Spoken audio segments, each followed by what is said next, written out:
Karina baby, for October 12th, we have a Thimble Too Much. Let's take a look.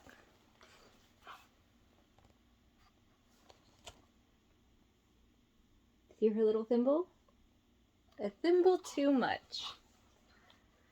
The dolls Elizabeth and Rebecca were moving. Teddy and Robert were helping to load furniture into the toy moving van. There were so many toys. They loaded 2 beds, 1, 2, a sofa, 1, armchair, just 1 armchair, a rocking chair, a chest of drawers, a grandfather clock, a wardrobe, a kitchen table, and all the pots and pans. Phew, said Teddy, I'm pooped. There's still more, said Robert, and the van is nearly full. Don't forget my dresses, please, says Elizabeth. Oh, or my hats and shoes, says Rebecca. We're bringing the sewing machine and work basket, said the dolls. Teddy and Robert managed to squeeze everything in.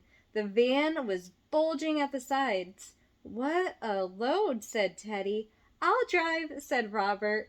He was just about to start the engine when Rebecca came running out of the doll's house. She was holding a tiny thimble. I nearly left this behind, she said, and popped the thimble inside. But oh dear, the load was just too heavy. The van toppled over backward and everything fell out. It was a thimble that did it, said Teddy.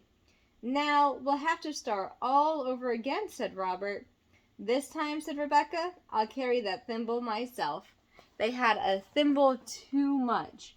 Mama and Papa moved so many times. Mama moved from dorm housing to in with my friends, that was my brother's friends, in with your papa, into our own house, into another house, into another, like storing stuff someplace, into another house, into another house, into where we live now. We moved 9 times together.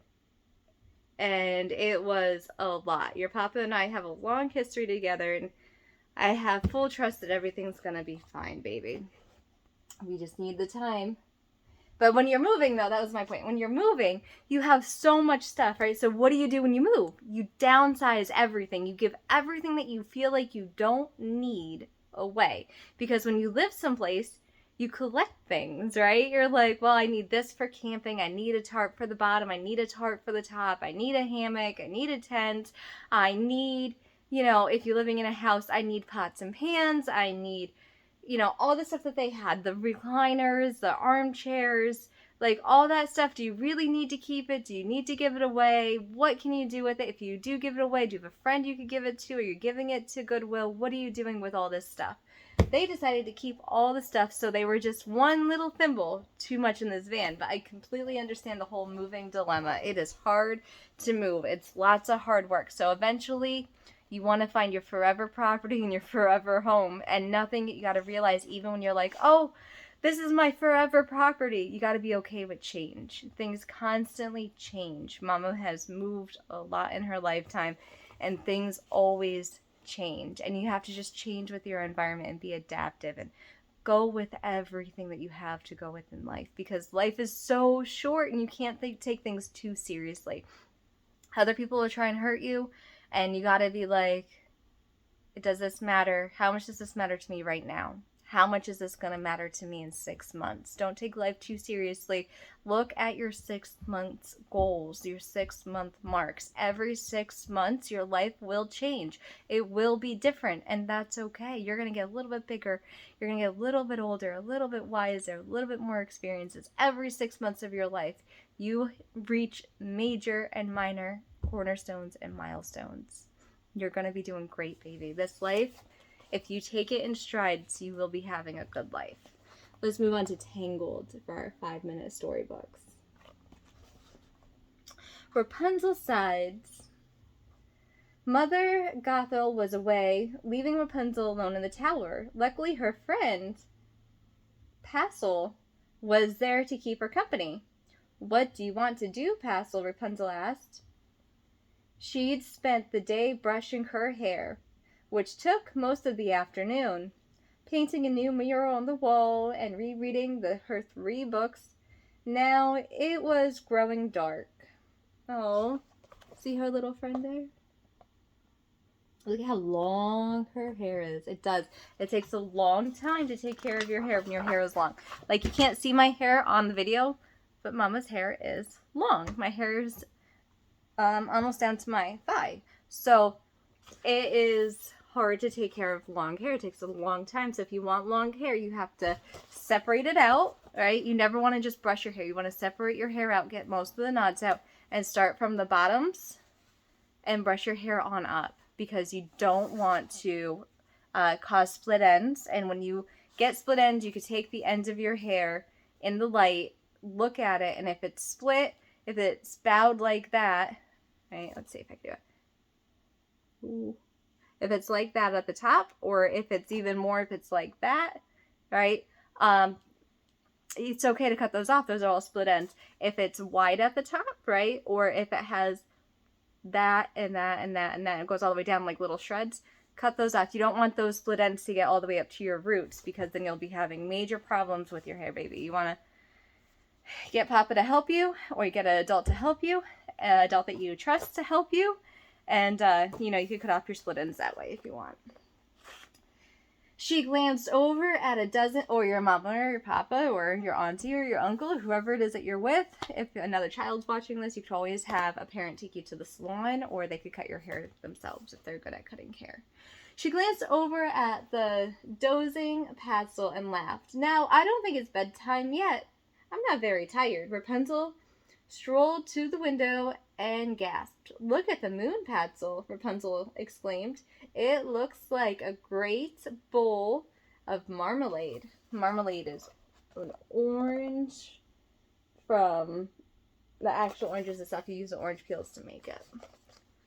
Just then a flock of birds flew across the night sky, making a strange face in the glowing moon. Oh, that is scary, Rapunzel shivered with glee. Suddenly she had an idea.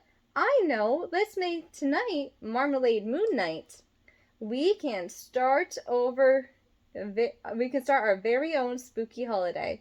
Now we just need some creepy traditions.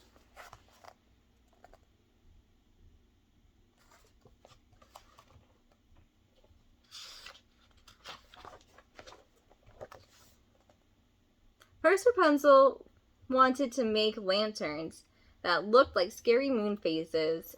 That's just one problem. There isn't anything round that tower that was very lantern-like. How about this? Rapunzel asked, holding up a watermelon. Rapunzel watched as Rapunzel carefully started carving. Ta-da! Rapunzel said when she was finished. Patzel looked at her carved watermelon skeptically. All right, Rapunzel said. It's not exactly spooky, but it's not bad for my first try. Rapunzel put it down on the table and stepped back to admire it. As soon as she let go, the watermelon fell off the table and hit the floor and smashed into pieces. She said. Remind me next time that melons tend to roll. There she is.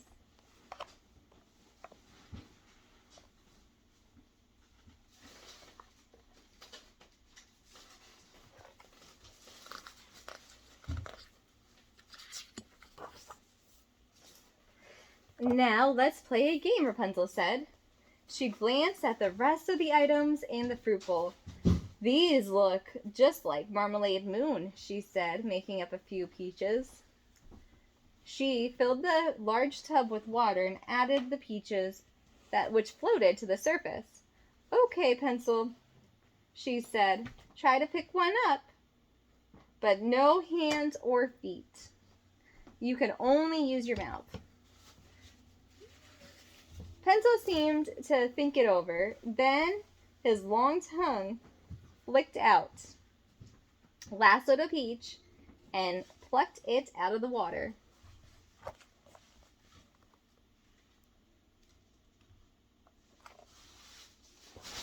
Rapunzel laughed. Not fair, she cried. Then she took a turn. She plunged her head into the water, mouth wide open. She came up coughing and spitting without a peach. Rapunzel tried again and again, but each time the peaches bobbed away and out of her reach. Finally, she climbed in the tub, stretching knee-deep into the water, and tried one more time. Once again, she just could not get her teeth on a peach.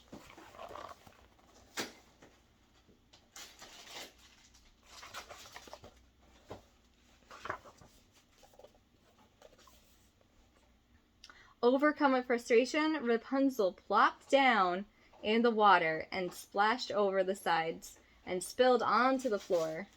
Now the peaches lay on the floor in a shallow puddle. Rapunzel leaned down, bit into one, and picked it up. Aha! She cried victoriously, taking the peach out of her mouth. It's much easier this way.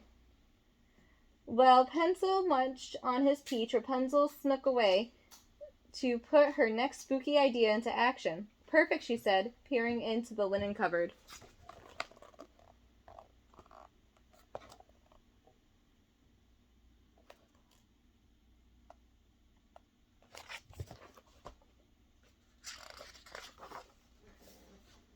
A few minutes later, Rapunzel crept out of hiding by candlelight. Boo! I'm a marmalade moon ghost, she said, wisping a bedsheet around her. Pencil took one look and figured that suddenly appeared and panicked. Boo! Rapunzel repeated, but her friend was nowhere to be seen. Pencil! She called out, realizing she may have really scared him. She added, I'm sorry. This was supposed to be fun, not scary. Where was he? Can you see him?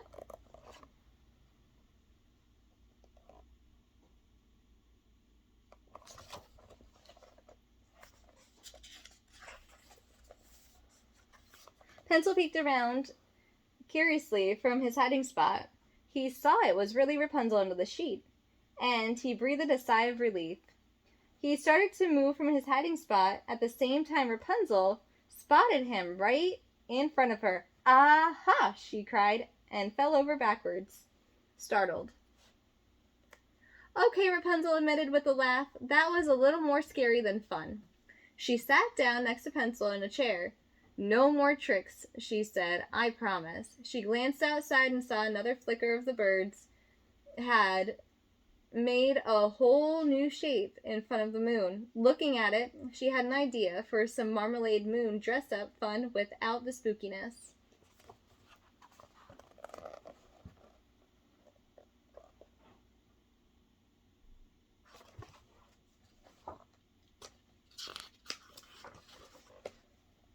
Rapunzel gathered the things she needed, black and purple fabric, scissors, and a needle of thread, and got to work. No peeking, she said to Pencil. I'm making something for you, too. Pencil seemed perfectly content to have a little quiet time. He said he had nearly dozed off when Rapunzel's voice woke him with a start. Well, how do I look?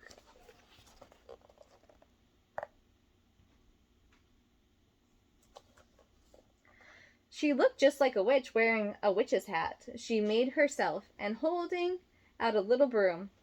Witches love flying across the marmalade moon, especially with their little black cats, she exclaimed. Here's your costume, she exclaimed, gently tying a pair of cat ears onto Pencil's head. Pencil did not seem amused, but Pencil loved the way both costumes had turned out. Perfect, she cried, clasping her hands joyfully in front of the mirror. Oh, he looks so sad.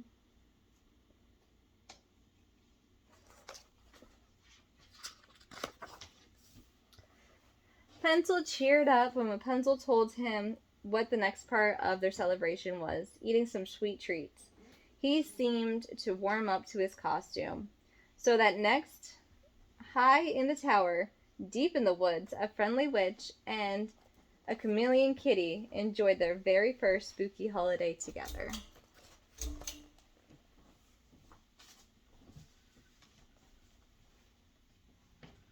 Let's do Oh, stay still, playmate, come out and play with me, and bring your dollies 3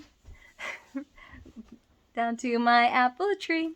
Shout down my rain barrel, slide down my cellar door, and we'll be jolly friends forevermore, more, more. It was a sunny day. She could not go out to play. She said with tearful eyes, my dollies caught the flu. Boo hoo hoo hoo hoo hoo.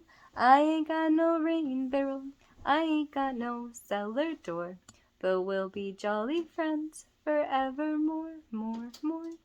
Karina baby, I hope that you're enjoying your day. I hope that you're doing lots of fun things. I hope that you're learning and exploring and just doing everything that you want to be doing. Hoping you're taking your time to just be yourself and be exactly who you are. I love you and I miss you.